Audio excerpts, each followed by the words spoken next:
পেহেলগামৰ সন্ত্ৰাসবাদী আক্ৰমণৰ বাবে বিশ্ব হিন্দু পৰিষদৰ প্ৰতিবাদ। কাছাৰৰ বৰখলা সমষ্টিৰ জাৰিলতলা বজাৰত পাকিস্তানৰ ৰাষ্ট্ৰীয় পতাকা জ্বলাই শক্তিশালী প্ৰতিবাদ কৰে বিশ্ব হিন্দু পৰিষদ আৰু বজৰং দলে।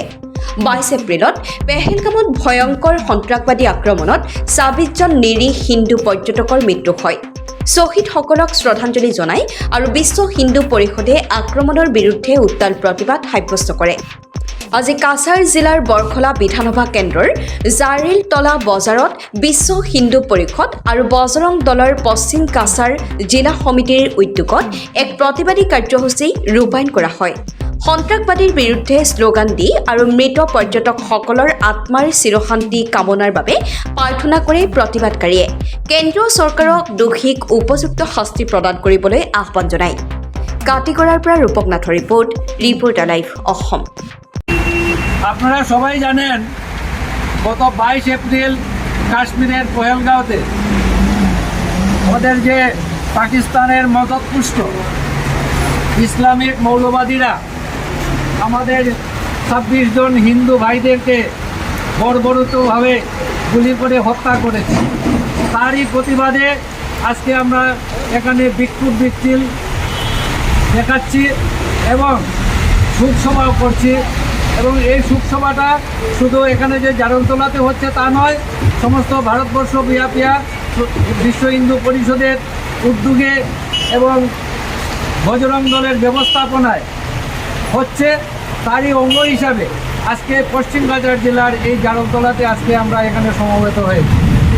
বন্ধুগণ, আপনারা জানেন স্বাধীনতার আগ থেকেই হিন্দুরা নানাভাবে মৌলবাদীদের দ্বারা আক্রান্ত হয়েছে।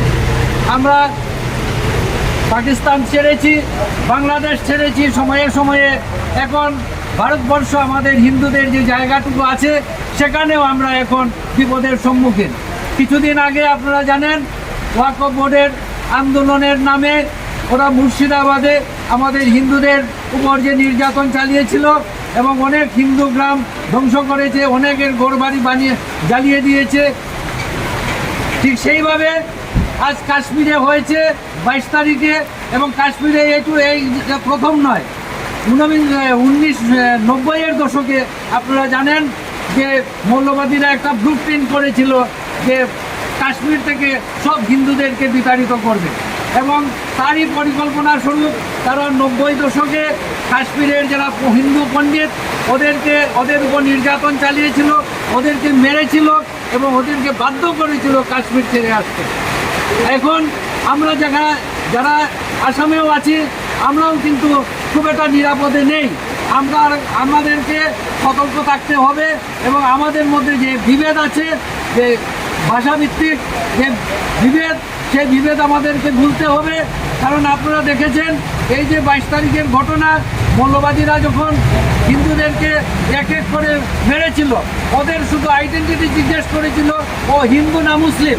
ওরা কিন্তু জিজ্ঞেস করেনি যে আপনারা বাঙালি না অসমিয়া না গুজরাটি না নেপালি, সেটা জিজ্ঞেস করেনি। জিজ্ঞেস করেছিল আপনারা হিন্দু। যদি হিন্দু হয় তাকে গুলি করে মেরেছিল, যদি মুসলিম হয় ওদেরকে ছেড়ে দিয়েছিল। তাই অনেকে হয়তো মুসলিম যে কলমা পড়েছিল ওরা ভেবেছিল যে ওরা মুসলিম, ওদেরকে মানে নেই। তাই আপনাদেরকে বলছি যে আমরা যারা হিন্দুরা আছি তারা যাতে সংঘবদ্ধ হন, আমাদের মধ্যে বিভেদ ছেড়ে দিয়ে যাতে সংঘবদ্ধভাবে আমরা সেটার মোকাবিলা করতে পারি। পাশাপাশি আমরা ভারত সরকারের কাছে অনুরোধ করছি, যে জোরালো অনুরোধ করছি যে এই যে মৌলবাদী যারা আছে সেদেরকে সমূলে ধ্বংস করুন, যাতে ভবিষ্যতে আমরা হিন্দুরা এই হিন্দুস্তানে নিরাপদে বসবাস করতে পারি। আর পাকিস্তান যেভাবে চোখ রাঙাচ্ছে এবং মৌলবাদীদেরকে সাহায্য করছে, তার জন্য পাকিস্তানকেও উচিত শিক্ষা দিতে হবে। সেটা আমাদের বিশ্ব হিন্দু পরিষদ থেকে আমরা দাবি জানাচ্ছি। Reporter live.